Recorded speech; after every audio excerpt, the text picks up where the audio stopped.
Welcome to Letters from America, a road trip podcast searching for the Swedish heritage in the USA. I'm your host, Martin Wern, and today I've parked the Volvo at the Swedish Church in Florida. And with me in the Airstream is Pierre Schelander, who is a flying priest. That's what you told me. Yes. What do you mean by that?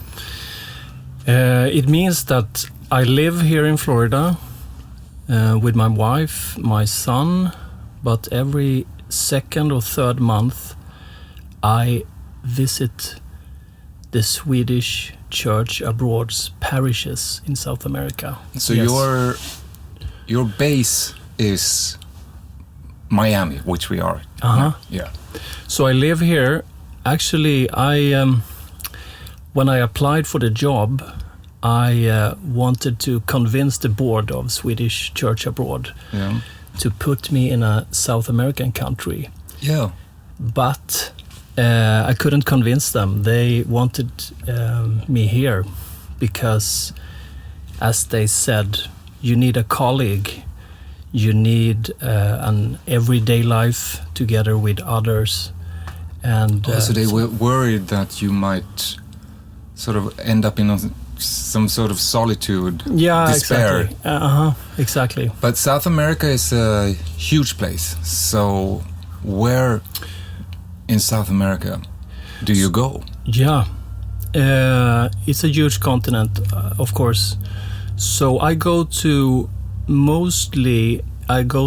Argentina, to Buenos Aires, and Brazil, Sao Paulo. But I also travel to other countries every now and then, but frequently more to Argentina and Sao Paulo because they have history there. But are there Swedish communities there, or are you preaching for the Argentinians or for the Swedes? No, I'm there for the Swedish communities. And if we talk about Buenos Aires, for example, they had a quite big community in the 50s, 60s, 70s, 80s. Also in Sao Paulo.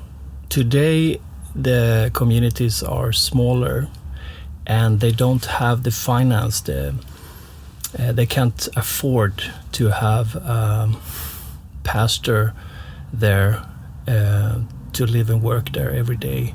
So I travel there, and I'm there 5 to 6 times a year, and I stay for a week, 2 weeks.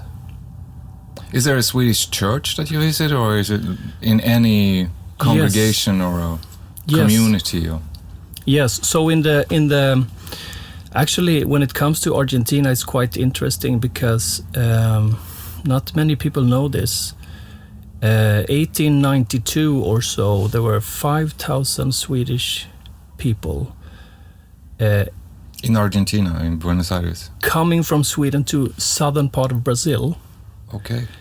And they lived there for a couple of years, and then half or a third of the group went into Argentina and settled down in the northern part of Argentina.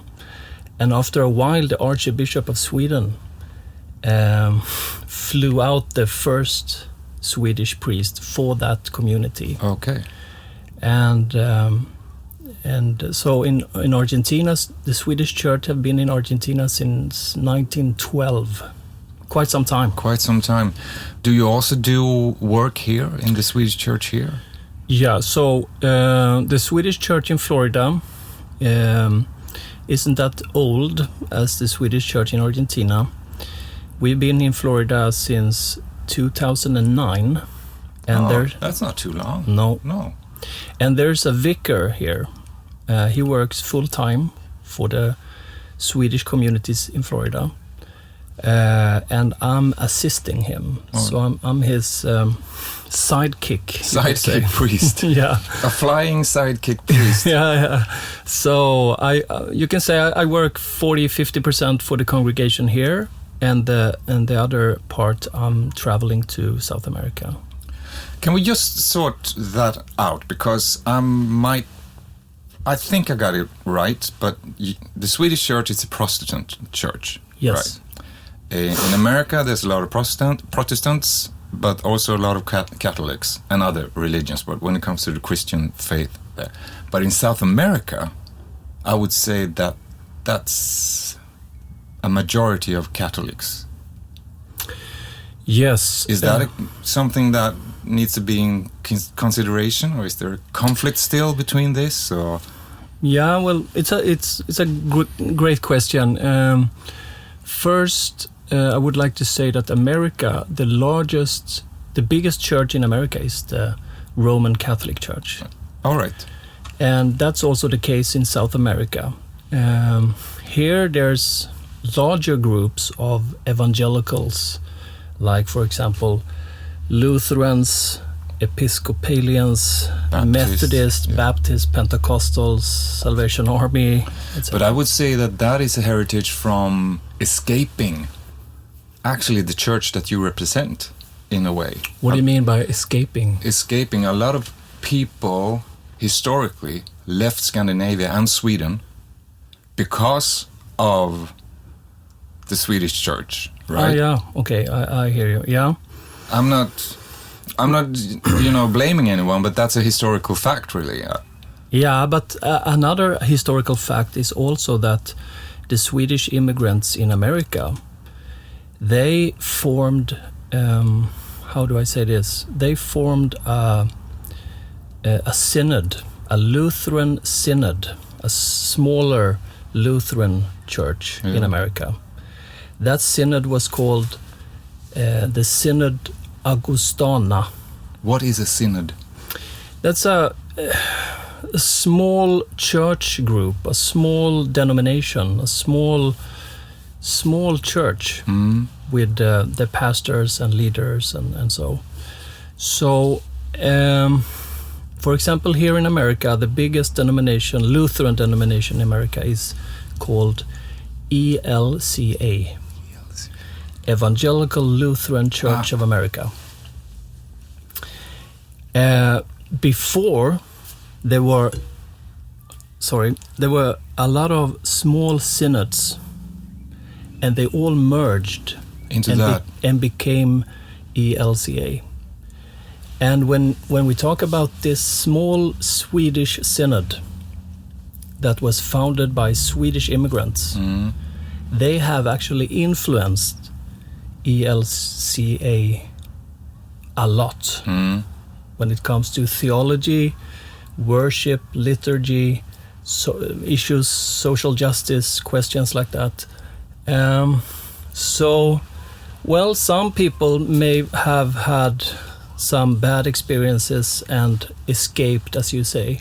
But that was others. Yeah.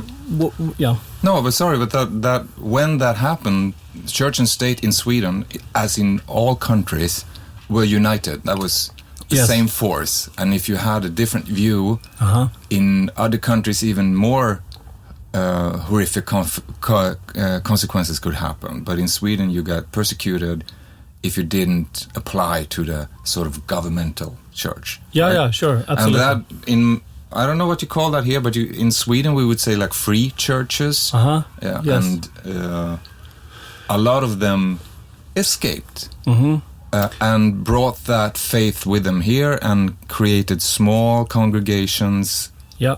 Yeah. Is that something that you can see in your everyday life, or?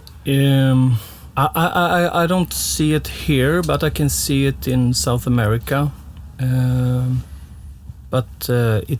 We have it here in America as well, I think. I mentioned earlier about the Swedish immigrants that came to Brazil.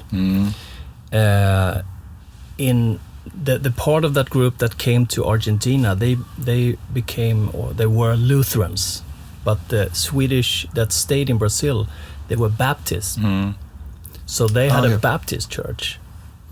So, yeah.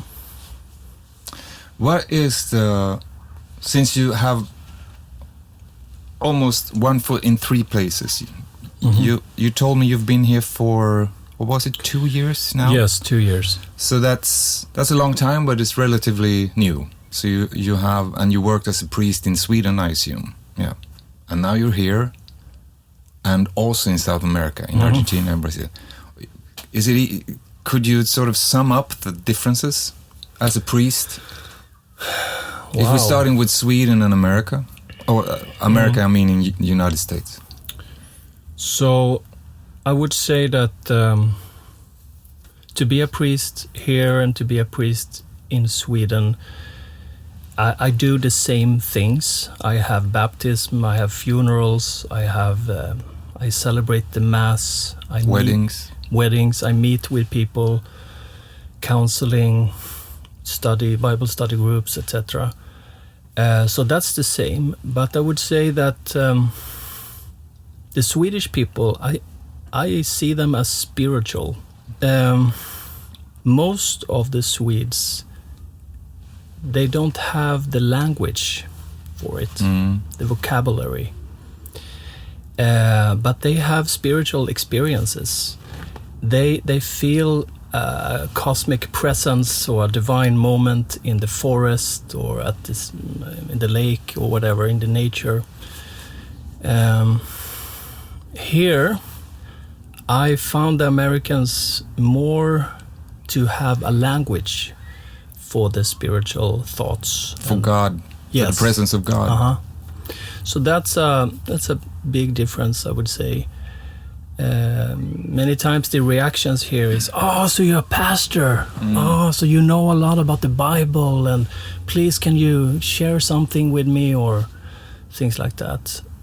That reaction, it's not that common in Sweden. I would say, in my experience, I'm also a part of a generation I remember when church and state got separated.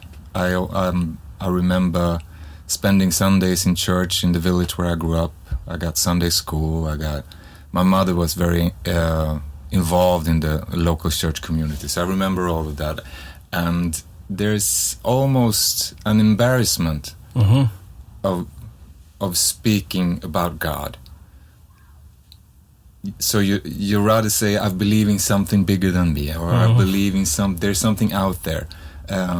And you still want to get married in church, but you don't really want the priest to speak so much about God. Is that right? Yeah, that's right. Yeah. I would say. And you want your son or daughter to be baptized, but maybe not so much from the Bible. Could we speak more of a family tradition? More of a family tradition. Yeah. And I think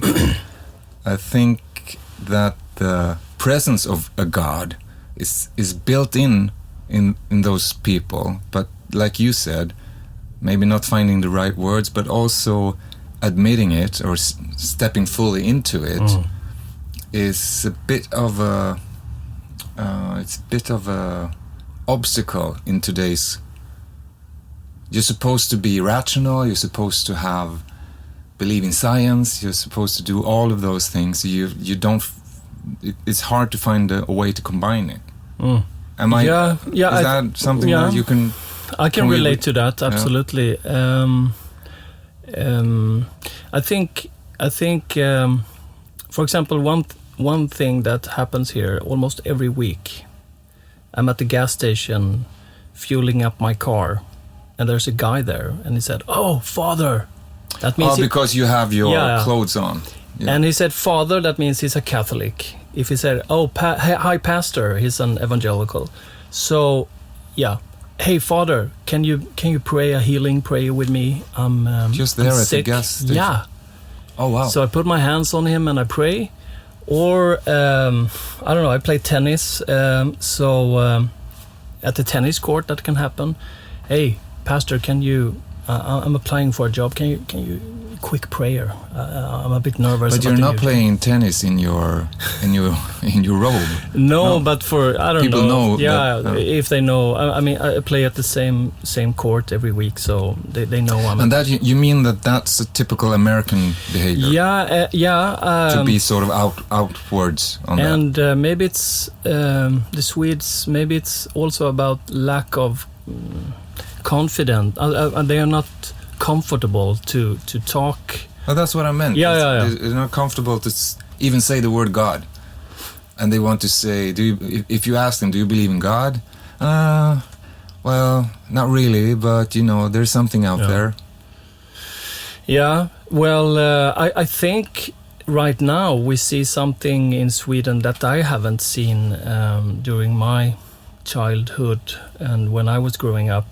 There's a lot of young people now in Sweden that are coming to church. The Roman Catholic Church in Sweden are growing. The Orthodox faith in Sweden grows. More people are converting. There are huge Converting from from atheism or from something secular, some secular life or whatever. We see a lot of youth groups in the Church of Sweden today, larger groups of young people seeking out, seeking God, seeking the church.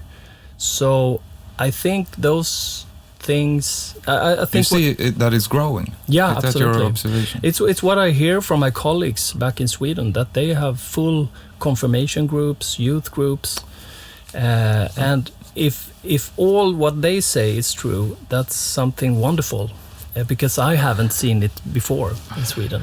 When I talked about the difference earlier, or asked about the differences, I think that was what I was sort of aiming at, that for you it must be coming here, meeting a more free-speaking parish. That must be like this. Maybe sorry, I apologize, but you know, like almost like a musician coming to a stage where the crowd knows the songs and sing along. While in Sweden, you're playing for a crowd and they like your music, but they don't really clap. Right? Is that? Yeah. Well, the Swedish people are interesting in many ways. When it comes to the congregation here in Florida, many of the people, the church members here, they weren't church goers in Sweden when they lived in Sweden, but they are now. And I think this culture, this country, have shown them that religion it's okay and it's important also. Another thing is that Swedes living here, they put a lot of value to the Swedish holidays like Valborg, Lucia, Midsummer, and many times the Swedish Church offers those get-togethers. Oh yeah, but isn't that a typical, I would say, expat function, that as soon as you leave your country or your motherland, yeah, probably your holidays, your community gets more important. While in Sweden maybe it's Christmas again, but here it's like super, or midsummer. Or, absolutely. Yeah, that's true.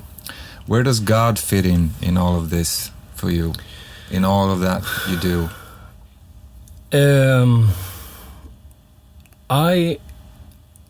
On a personal level, I